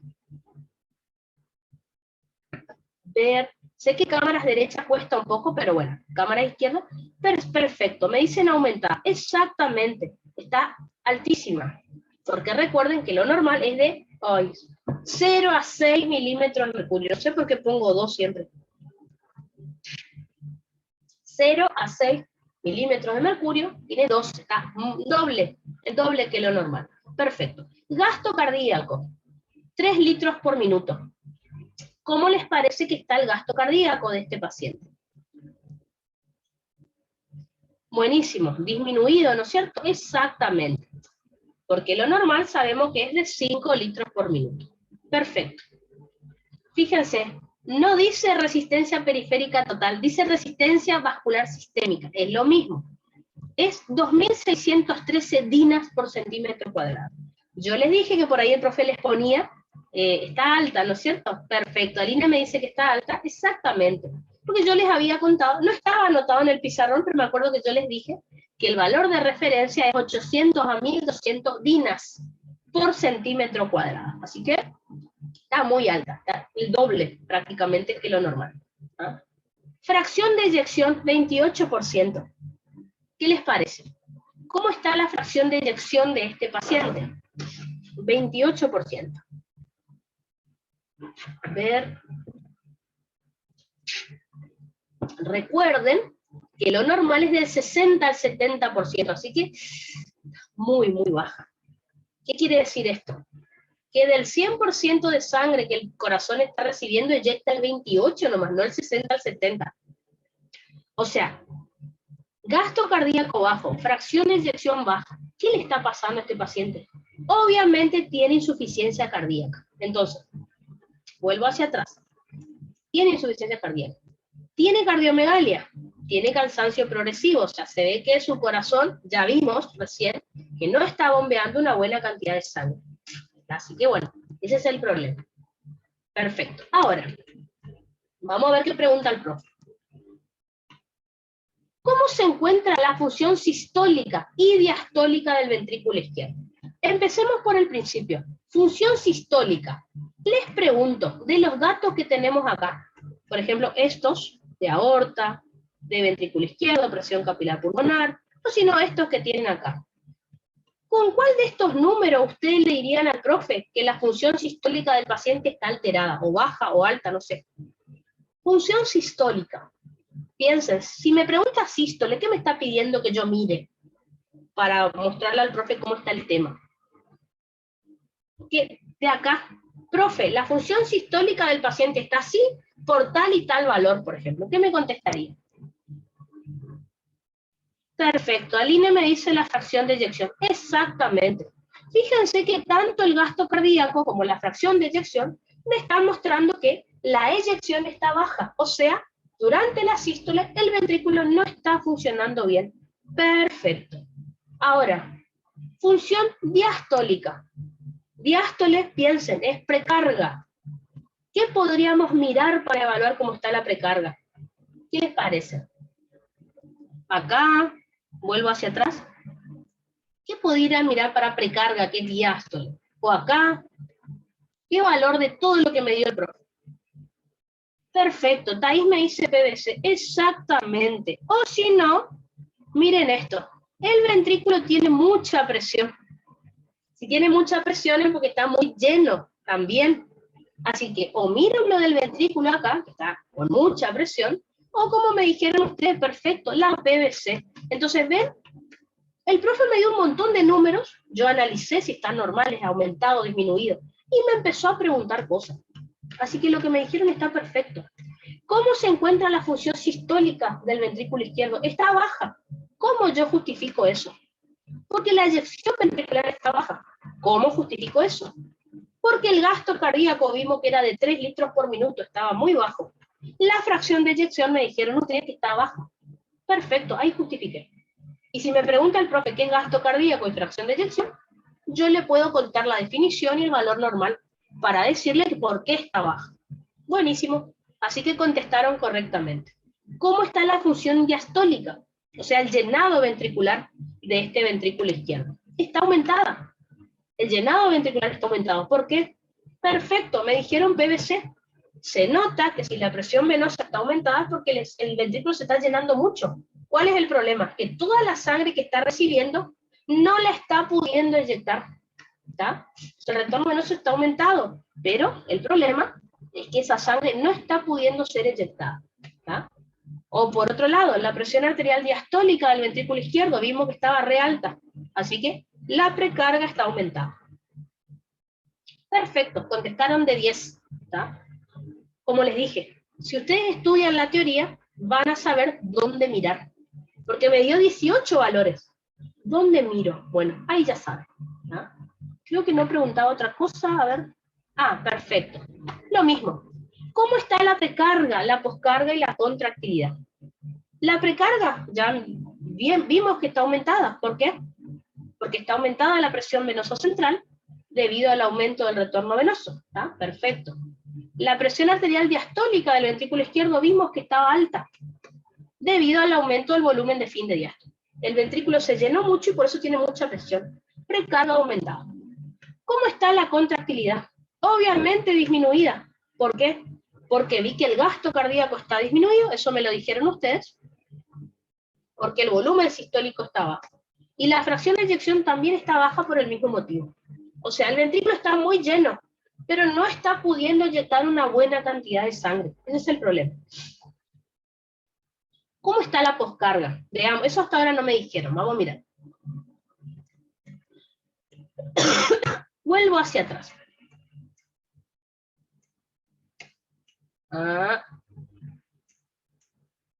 ¿Hay algún valor acá que me pueda mostrar cómo está la poscarga? Acá o acá. ¿Qué les parece? Me voy más al primer pizarrón por las dos. ¿Ah? Perfecto. Poscarga alta porque está aumentado el retorno venoso, puede ser, pero más directamente, como dice el INE, la aorta. Recuerden, la presión arterial era el mejor parámetro para medir la poscarga. Obvio, por el retorno venoso, como dicen, sí, exacto, pero más directo, un valor exacto, la aorta. Fíjense la presión alta que tiene. Presión alta me indicaba poscarga alta. Y recuerden, si la poscarga está alta, el volumen sistólico disminuye. ¿Por qué? Porque recuerden que el ventrículo tiene que tratar de vencer la presión de aorta para inyectar sangre. Ese es el problema. La hipertensión del paciente, la poscarga tan alta que tiene este paciente, no le está dejando inyectar una buena cantidad de sangre. Así que aorta, exactamente, es el valor exacto que me da cómo está la poscarga. Esperen que vamos al... Perfecto. Hasta ahí llegamos recién. La poscarga está alta, ¿por qué? Porque la presión arterial está alta. El paciente tenía, también debido a la vasoconstricción arterial, pero tiene una presión muy, muy alta. ¿Está? Perfecto. El retorno venoso, perdón, la resistencia vascular sistémica también está alta, ¿está? Que me dijo Thais recién. Entonces, Aline me dijo, la aorta tiene mucha presión, perfecto, está de 10. Thais me dice, la poscarga está alta porque está aumentado el retorno, la resistencia vascular sistémica o resistencia periférica total. Exacto, tenía el doble que lo normal. Entonces, la vasoconstricción me provocó hipertensión. La hipertensión, obviamente, por ambos motivos, está aumentada la poscarga. Espectacular, contestaron todo perfecto. El tema es, fíjense cómo lo que estudiamos le permite contestar esto que el profe quiere saber. Les pregunto, a ver si me pueden decir lo siguiente.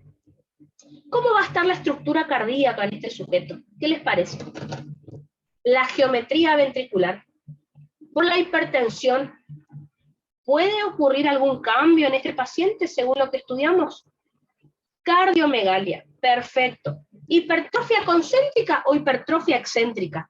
¿En cuál de las dos piensan más? ¿Aumentó el espesor del ventrículo? ¿Disminuyó el espesor del ventrículo? Perfecto, Thais me dice que es concéntrica. Exactamente. Recuerden lo que yo les dije. Una poscarga muy alta va a hacer que el ventrículo, para compensar, trate de aumentar su contractilidad. Imagínense que esto durante muchos años me va a empezar a remodelar al ventrículo, lo va a empezar a hipertrofiar. Así que esa cardiomegalia que ustedes están observando es por el remodelado ventricular. Hipertrofia concéntrica, exactamente como dijo Thais, es decir, aumenta el espesor del miocardio. Recuerden que el miocardio crece hacia adentro, así que me disminuye el tamaño de la cámara ventricular, el radio. Así que, fíjense, este es el corazón normal, y miren, espérenme 2 segundos, miren acá. Este es el espesor normal, y este es ahora. Miren lo grueso que está el ventrículo. Este es el radio normal. Miren el radiecito, el mini radio que tengo ahora. Obviamente, hipertrofia concéntrica. Exactamente. ¿Está? Imagínense que con los años, este paciente, ¿por qué tiene insuficiencia cardíaca? Porque no está cumpliendo el tratamiento para la hipertensión. Así que acuérdense, le creció tanto el corazón al paciente que perdió distensibilidad. Este corazón está muy rígido para inyectar una buena cantidad de sangre. Por eso el gasto cardíaco y la fracción de eyección del paciente están súper bajos. ¿Ah? Les pregunto, ¿qué fármaco le darían al paciente para tratar la hipertensión? Alguno que ustedes se acuerden. ¿Qué fármaco le van a dar para bajar la presión arterial? ¿Qué les parece? ¿Y qué fármaco le darían para tratar la insuficiencia cardíaca? Según lo que estudiamos.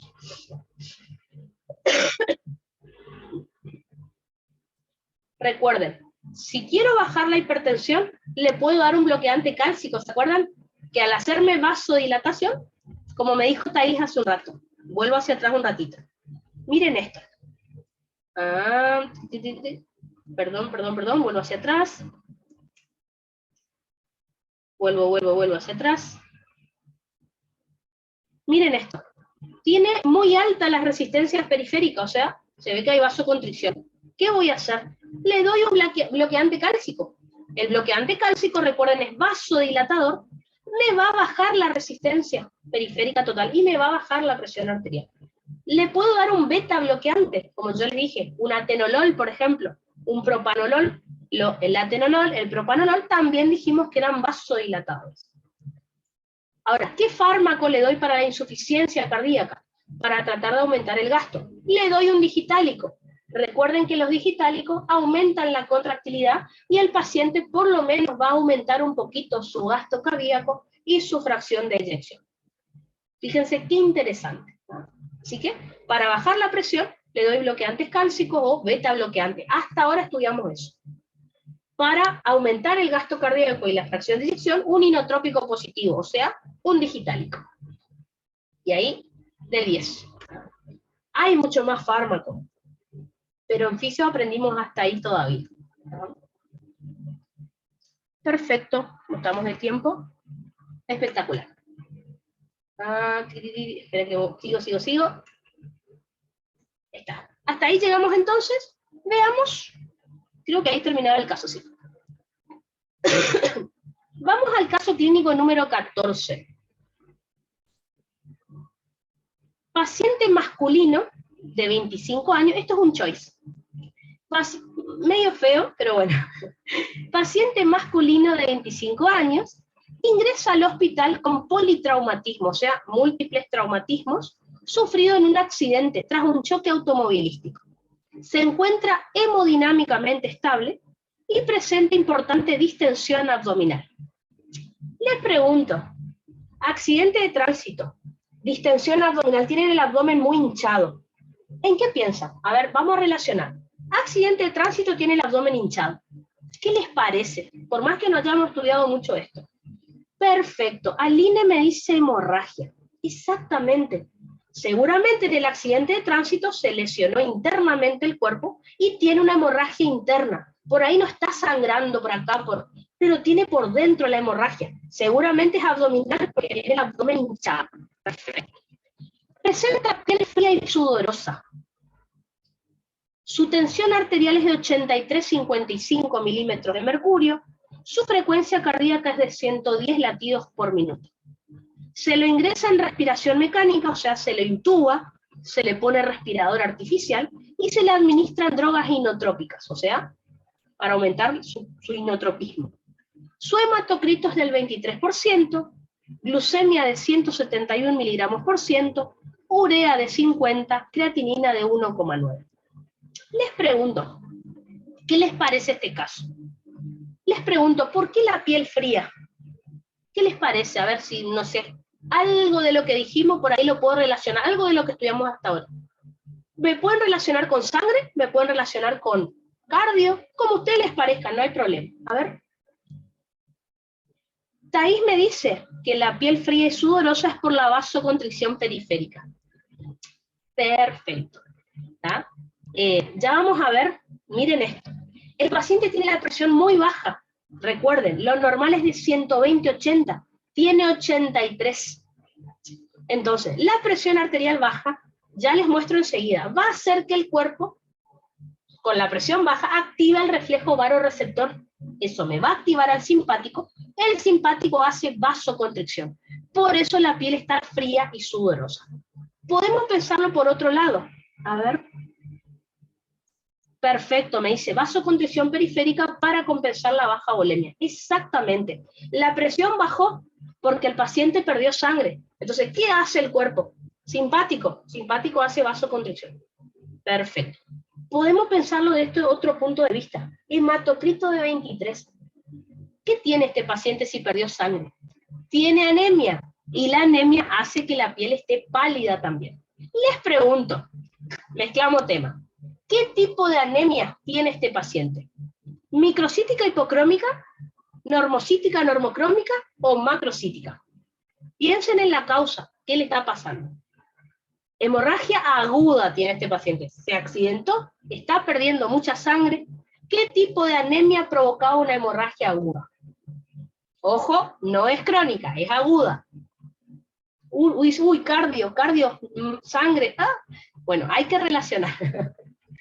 Perfecto. Me dice, Thais me dice normocítica, Aline me dice normocítica normocrómica. Exacto. Anemia normocítica normocrómica. No tengo acá los índices hematimétricos. Bueno, no importa. Puedo sospechar que es normocítica normocrómica.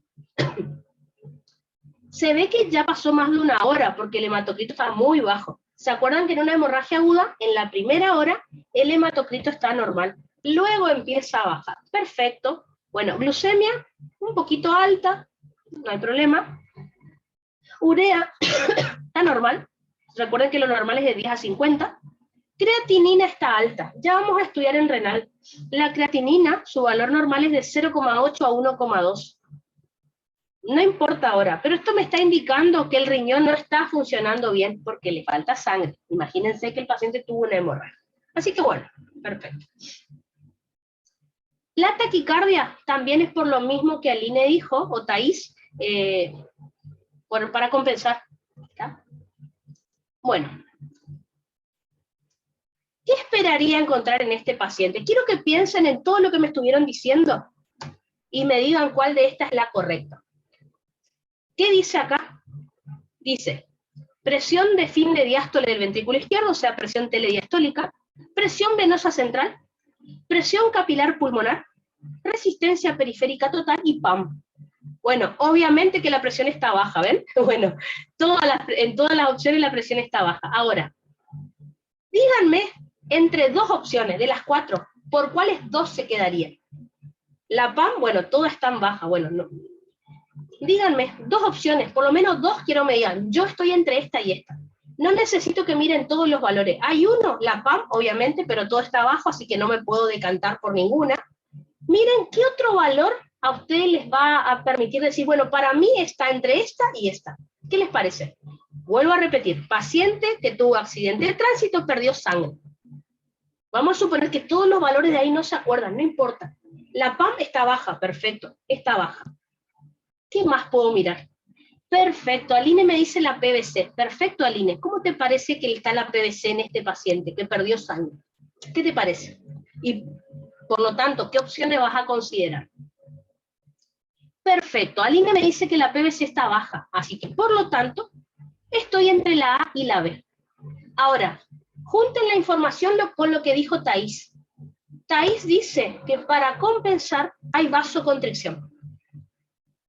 Entonces, Aline me dice que para ella es la A y la B, porque me dice que la PVC está baja, perfecto. La PAM está baja en las dos, perfecto. Thais me dice, para compensar el paciente hizo vasoconstricción arterial, y por eso está pálido, sudoroso, con taquicardia. ¿Cuál es la correcta entonces entre la A y la B? Ahí tiene la correcta.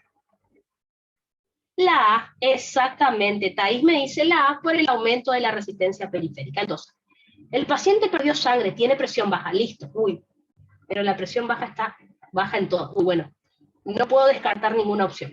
Bueno, perfecto. El paciente, ¿por qué tiene baja la presión? Claro, porque perdió sangre. Es decir, si disminuye la volemia, disminuye el retorno venoso, disminuye presión venosa central. Listo. Está entre la A y la B. Perfecto.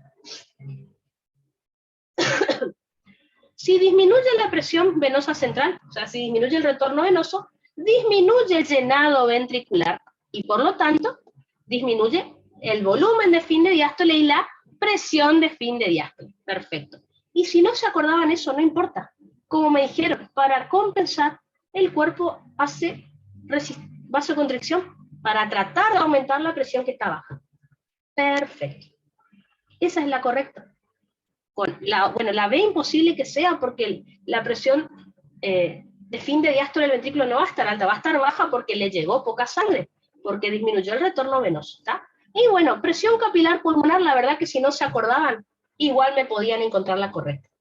O sea, si el corazón está bombeando poca sangre, al pulmón también le va a llegar poca sangre, por eso la presión en los pulmones está baja. La opción correcta, perfecto, llegaron a una buena conclusión. Fíjense todo lo que tienen que saber para contestar un choice. ¿Tá? La opción correcta es la A. Espectacular cómo lo pensaron. ¿Tá? Me gusta, me gusta, me gusta. Así se estudia fisio. ¿Tá? Espero que les haya gustado también hacerlo así, porque bueno, ahí ven cómo está bien, me estudio definiciones, me estudio valores normales, pero bueno, ¿cómo lo engancho eso si el profe me pregunta? Les mostré un montón de situaciones, alguna de esas les va a tocar.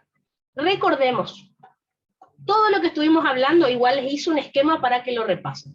El accidente de tránsito me produjo politraumatismo, así que por lo tanto, a ver, Thais dice que muy bueno porque siempre es el problema de los choice. Creo que en el de todos, porque está bien, uno se estudia precarga, poscarga, contractilidad, pero el profe me da un caso clínico y me pregunta, a un paciente se le hace una vagotomía, y yo digo, ¿qué tiene que ver la vagotomía con...? Bueno, ahora lo pienso, ¿está? Ahora yo termino la clase y les dejo este power, entonces, ustedes estudien todo lo que yo les di de precarga, poscarga y contractilidad. Luego agarran este PowerPoint y empiezan, bueno, si me pregunta esto, a ver, ¿cómo relaciono? ¿Está? Eso es el trabajo mental que van a tener que hacer. ¿Está? Siempre hacía quilombo, ahora está bien. Está buenísimo. Con esperanza, sí, bueno, el tema es ese, por lo menos esperanza.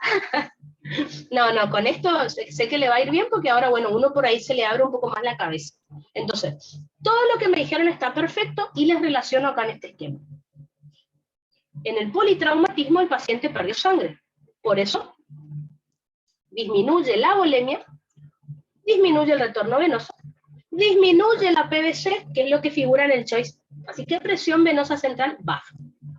Disminuye la precarga, es decir, el volumen de fin de diástole, y por lo tanto disminuye la presión telediastólica del ventrículo izquierdo, ¿tá? Que en amarillo está justamente lo que aparece en el choice.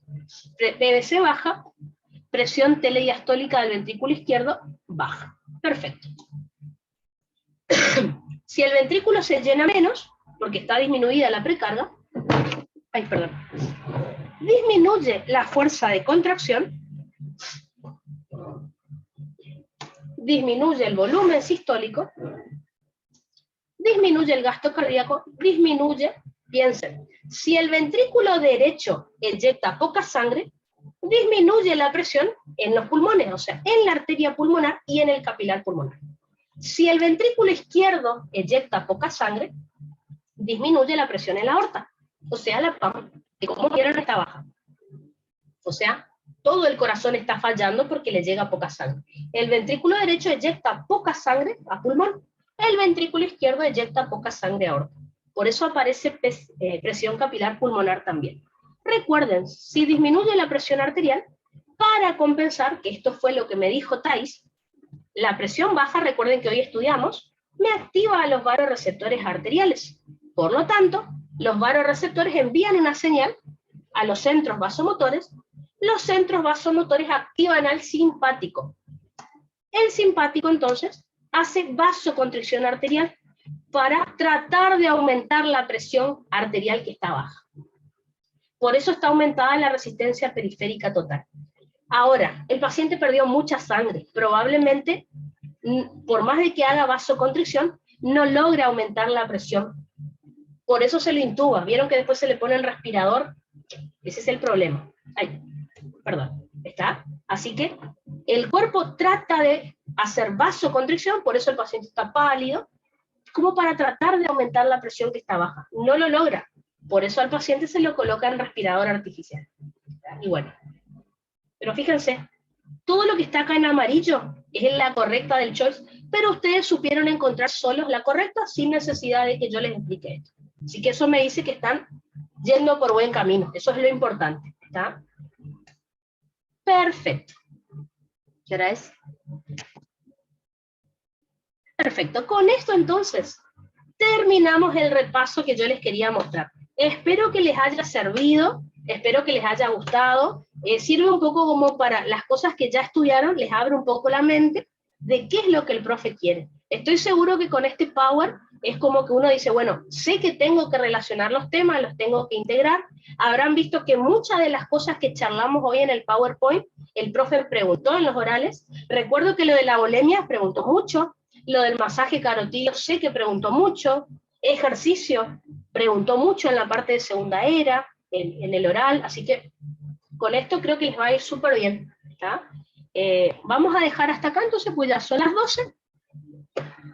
De nada, me alegro que les haya servido. ¿Está? Esta tarde tenemos que empezar con un tema nuevo, por eso este repaso no los quería hacer después, quería hacerlo ahora, que están con los temas frescos. Esta tarde tenemos que empezar con electrocardiograma, así que por favor les pido que tengan a mano para hoy a la tarde el trabajo práctico número 9.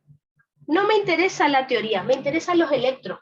Quiero que el electro normal y todas las tareas que figuran en el práctico ténganlas a mano, porque a medida que les vaya explicando electro vamos a ir mirando. Y quiero que ustedes en su práctico vayan marcando las cosas y les queda después. ¿Está? Así que nos vemos esta tarde y empezamos tema nuevo. ¿Está? Chaucito. Chao.